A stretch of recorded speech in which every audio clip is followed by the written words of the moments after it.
അസ്സലാമു അലൈക്കും. എന്തൊക്കെയുണ്ട് എല്ലാവരും വർത്താനൊക്കെ? എല്ലാവർക്കും സുഖമല്ലേ? നമുക്ക് കുഴപ്പമൊന്നുമില്ല, അൽഹംദുലില്ലാ, റാഹത്തായിട്ട് അങ്ങനെ പോകുന്നുണ്ട്. നിങ്ങളെല്ലാവരും കൂട്ടം വർത്താനം വിശേഷമൊക്കെ കമൻറ്റ് കൂടെ പറയാൻ മറക്കല്ലേ.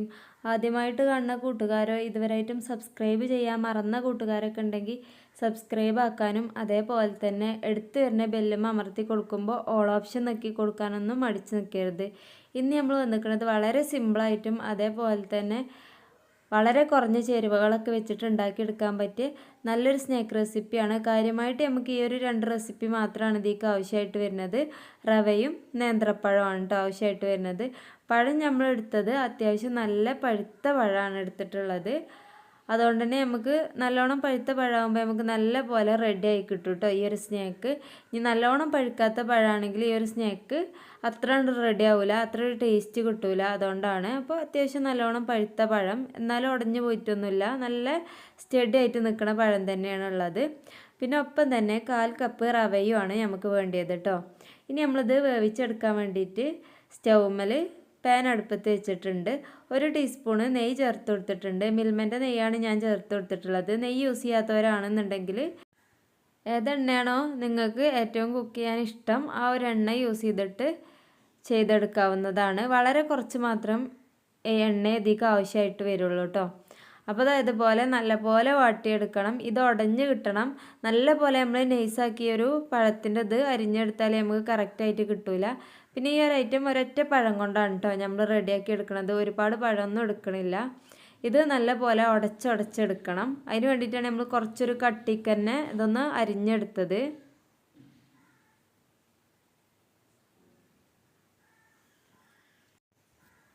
നല്ല പഴുത്ത പഴമാകുമ്പോൾ നമുക്കിതാ ഇതുപോലെ ഉടച്ചെടുക്കുമ്പോൾ പെട്ടെന്ന് തന്നെ ഉടഞ്ഞ് കിട്ടും കേട്ടോ. എപ്പോഴും നമ്മൾ ഇതുപോലെ നല്ലോണം പഴുത്ത പഴമാണ് ഇതുപോലെ ഉടച്ചെടുക്കാൻ വേണ്ടിയിട്ട് എടുക്കണമെന്നുണ്ടെങ്കിൽ നമുക്ക് വളരെ സിമ്പിളായിട്ട് ഇത് ഉടച്ചെടുക്കാൻ വേണ്ടിയിട്ട് പറ്റും. ഇത് കണക്കിന് നമ്മൾ കട്ടകളൊന്നും ഇല്ലാതെ തന്നെ അത്യാവശ്യം നല്ലോണം ഒന്ന് ഉടച്ചെടുത്തിട്ടുണ്ട്. ഇനി നമുക്ക് ഇതിലേക്ക് പഴത്തിൻ്റെ മധുരം തന്നെ മതി എന്നുള്ളവർക്ക് മധുരം യൂസ് ചെയ്യണ്ട. അല്ലാന്നുണ്ടെങ്കിൽ മധുരം നല്ലപോലെ വേണമെന്നുള്ളവർക്ക് നമുക്ക് മധുരം യൂസ് ചെയ്യാം. ഞാനിവിടെ 3 ടീസ്പൂണോളം മധുരം യൂസ് ചെയ്തിട്ടുണ്ട്. പഞ്ചസാര ഇട്ട് കൊടുത്തിട്ടുണ്ട്. ഒപ്പം തന്നെ ഇതിലേക്ക് 1/2 കപ്പ് വെള്ളം ഒഴിച്ചു കൊടുത്തിട്ടുണ്ട് കേട്ടോ. അപ്പോൾ ആ ഒരു പഞ്ചസാര ആ ഒരു വെള്ളത്തിൽ പെട്ടെന്ന് തന്നെ മെൽറ്റാവും. മാത്രമല്ല ഈ ഒരു പഴം ഇതിൽ നമുക്ക് നല്ലപോലെ ഒന്ന് കുറുകി വരുന്ന ആ ഒരു പരുവാകണം.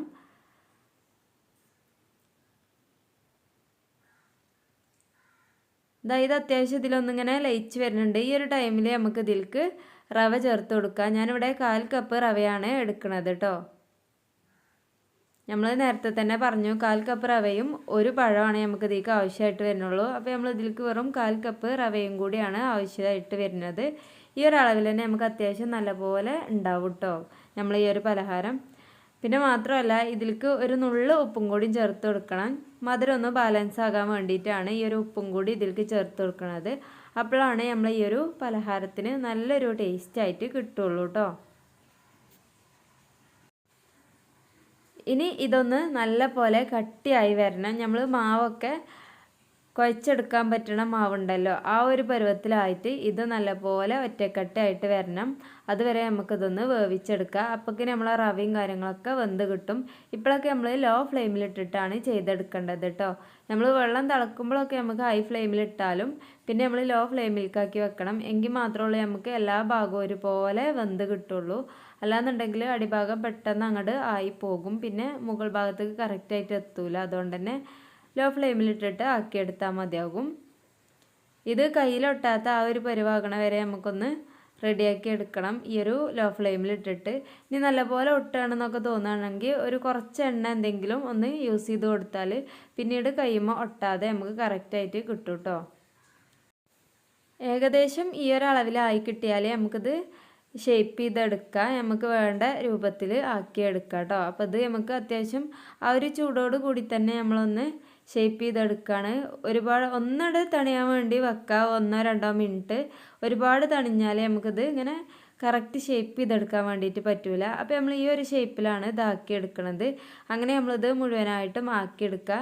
ഇത് തന്നെ നമുക്ക് അത്യാവശ്യം നല്ലോണം ഒരളവിൽ തന്നെ ഈ ഒരു പലഹാരം ഉണ്ടാവും കേട്ടോ. നമ്മുടെ ചാനലിൽ ഈ ഒരു റെസിപ്പി മാത്രമല്ല ഒരുപാട് റെസിപ്പികളൊക്കെ അപ്ലോഡ് ആക്കിയതുണ്ട്. കാണാത്ത കൂട്ടുകാരുണ്ടെങ്കിൽ കാണാൻ മറക്കരുത്.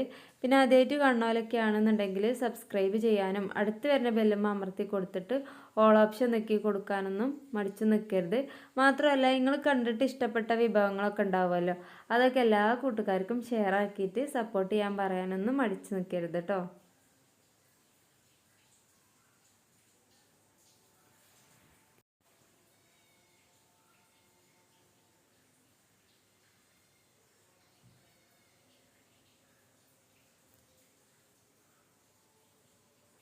ഇത് ഈ ഒരു ചൂടോടുക്കി ആക്കിയെടുക്കുമ്പോഴേ നമുക്ക് മുഴുവനായിട്ടും ഈ ഒരു ഷേപ്പിൽ തന്നെ ചെയ്തെടുക്കാൻ വേണ്ടിയിട്ട് പറ്റുള്ളൂ. അല്ലാന്നുണ്ടെങ്കിൽ നമ്മൾ നല്ല പോലെ കുഴച്ചെടുക്കേണ്ടിയൊക്കെ വരും കേട്ടോ. അപ്പോൾ ആ ഒരു ചൂടോട് കൂടി തന്നെ നമ്മൾ ആക്കിയെടുക്കാൻ വേണ്ടിയിട്ട് ശ്രദ്ധിക്കുക. അപ്പോൾ അത് നമ്മൾ മുഴുവനായിട്ടും ഇത് ഷേപ്പ് ചെയ്തെടുത്തിട്ടുണ്ട്. ഇനി നമ്മളിത് വേവിച്ചെടുക്കാൻ വേണ്ടിയിട്ട് എണ്ണ വെച്ചിട്ടുണ്ട്. വളരെ കുറഞ്ഞ എണ്ണ ഇതിന് വേണ്ടിയിട്ട് ആവശ്യമായിട്ട് വരുന്നുള്ളൂ. ഒരുപാട് എണ്ണയും കാര്യങ്ങളൊന്നും ആവശ്യമായിട്ട് വരുന്നില്ല. അപ്പോൾ അതാ നമ്മൾ രണ്ടെണ്ണം വീതം വെച്ചിട്ട് ഇട്ട് കൊടുക്കുക. അല്ലാന്നുണ്ടെങ്കിൽ എത്ര എണ്ണം വേണമെങ്കിലും നമുക്ക് ഒരുപാട് എണ്ണയൊക്കെ വെച്ചിട്ട് ഇതിലേക്ക് ചേർത്ത് കൊടുക്കാൻ പറ്റും കേട്ടോ. അപ്പോൾ ഇതാ ആയി കഴിഞ്ഞാൽ ഒന്ന് ഇട്ട് കൊടുത്ത് ഒന്ന് തിളച്ച് കഴിഞ്ഞാൽ നമുക്ക് മറുഭാഗം മറിച്ചിട്ട് കൊടുക്കുക. അങ്ങനെ രണ്ട് ഭാഗം തിരിച്ചും മറിച്ചും ഇട്ടിട്ട് വേവിച്ചെടുക്കണം. അല്ലാന്നുണ്ടെങ്കിൽ നമുക്ക് കറക്റ്റായിട്ട് എല്ലാ ഭാഗത്തും ഒരുപോലെ വേവെത്തൂല. ഈ ഒരു പലഹാരം അങ്ങനെയാണ് നമ്മൾ ചെയ്യേണ്ടത്. ഒരു ഭാഗം കഴിഞ്ഞാൽ ഒരു ഭാഗത്തേക്ക് മറിച്ചിട്ട് അങ്ങനെ വേവിച്ചെടുക്കണം. ഈ ഒരു നല്ലൊരു കളറായി വരുന്നവരെ നമ്മളിത് വേവിച്ചെടുത്തതിന് ശേഷം നമുക്കിത് എണ്ണയിൽ നിന്ന് കോരി മാറ്റാം കേട്ടോ. അങ്ങനെ ബാക്കിയൊക്കെ നമുക്ക് ഇത് പരുവത്തിൽ തന്നെ ഒന്ന് ചുട്ടെടുക്കാം.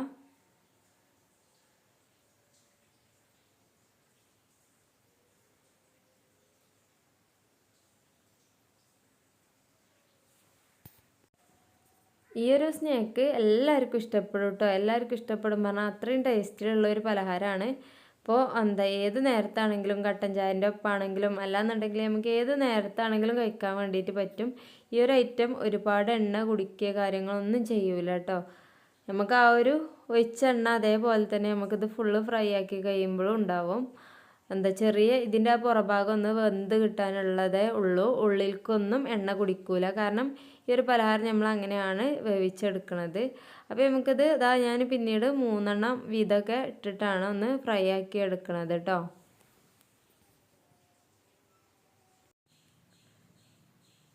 ഇത് ചിലപ്പോൾ നമ്മൾ കൂടുതലായിട്ട് ഇങ്ങനെ ഇട്ട് കൊടുക്കുമ്പോൾ തമ്മിലിങ്ങനെ ഒട്ടിപ്പിടിക്കണ മാതിരി തോന്നും. അത് നമ്മളൊന്നിങ്ങനെ മറിച്ചൊക്കെ ഇട്ട് കൊടുക്കുമ്പോൾ കറക്റ്റായിട്ട് കിട്ടും കേട്ടോ. പിന്നെ ഇത് നമുക്ക് ഇത്രയും വേവാതെ നമ്മൾ ഇട്ട് കഴിഞ്ഞാലുണ്ടല്ലോ, മാവ് നമ്മൾ നല്ലപോലെ വേവാതെ ഇട്ട് കഴിഞ്ഞാൽ നമുക്ക് ഇത് എണ്ണയിലേക്ക് ഇങ്ങനെ വിടർന്ന് പോകാനുള്ള ചാൻസ് ഉണ്ട് റവയൊക്കെ. അതുകൊണ്ട് തന്നെ റവ നല്ലപോലെ വേവിച്ചതിന് ശേഷം മാത്രമാണ് നമ്മളിങ്ങനെ ഷേപ്പ് ചെയ്തെടുക്കാൻ. അല്ലാന്നുണ്ടെങ്കിൽ ചിലപ്പോൾ കറക്റ്റായിട്ട് കിട്ടൂല നമ്മൾ ഡീപ്പ് ഫ്രൈ ആക്കി എടുക്കുമ്പോൾ കേട്ടോ.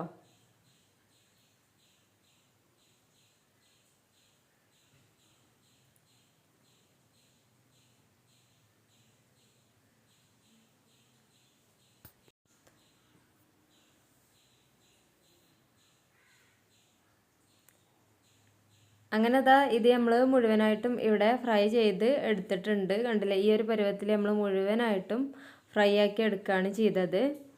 കണ്ടില്ലേ, ഇതന്നെ അത്യാവശ്യം നമുക്കൊരു ഫാമിലിക്ക് കഴിക്കാനുള്ള അത്യാവശ്യം പലഹാരം നല്ലപോലെ തന്നെ ഉണ്ടാവും. ഒരു പഴവും 1/4 കപ്പ് റവയും മാത്രമാണ് നമ്മൾ ഇതിലേക്ക് യൂസ് ചെയ്തിട്ടുള്ളൂ. മധുരം വേണ്ടവർക്ക് മാത്രം യൂസ് ചെയ്താൽ മതി. അല്ലാതെ എപ്പോഴും നമ്മളെ വീട്ടിലുണ്ടാകുന്ന ചേരുവകൾ മാത്രമേ ഇതിനായിട്ട് ആവശ്യമായിട്ട് വരുന്നുള്ളൂ കേട്ടോ. അപ്പോൾ ഈ ഒരു അളവിലാണ് നമുക്കിത് കിട്ടിയിട്ടുള്ളത്. ഇത് ഞാനൊന്ന് പൊളിച്ച് കാണിച്ചു തരാം. ഉള്ളു നല്ല ഒരു സോഫ്റ്റാണ്. പുറഭാഗം നമുക്ക് ഫസ്റ്റൊക്കെ ഒരു ക്രിസ്പി തോന്നും. പിന്നെ നമുക്കത് തണുത്ത് കഴിഞ്ഞാൽ പുറഭാഗം നല്ല സോഫ്റ്റ് തന്നെ ആയിരിക്കും. അപ്പോൾ ഇന്നത്തെ നമ്മൾ ഈ ഒരു സ്നാക്ക് ഇത്ര തന്നെ ഉള്ളൂ. നിങ്ങൾക്ക് എല്ലാവർക്കും ഇഷ്ടപ്പെട്ടിരിക്കണമെന്ന് വിചാരിക്കുന്നുണ്ട്. ഇഷ്ടപ്പെട്ടവർ ആരും ലൈക്ക് അടിക്കാൻ മറക്കരുത്. ഒപ്പം തന്നെ നിങ്ങളുടെ അഭിപ്രായങ്ങൾ ഇതിൻ്റെ അടിയിൽ അറിയിച്ചാനും മറക്കരുത് കേട്ടോ. അപ്പോൾ ഇൻഷാ അല്ലാഹ് ഇനിയും അടുത്ത നല്ല വീഡിയോ ആയിട്ട് വരുന്നവരെ എല്ലാ കൂട്ടുകാർക്കും അസ്സലാമു അലൈക്കും.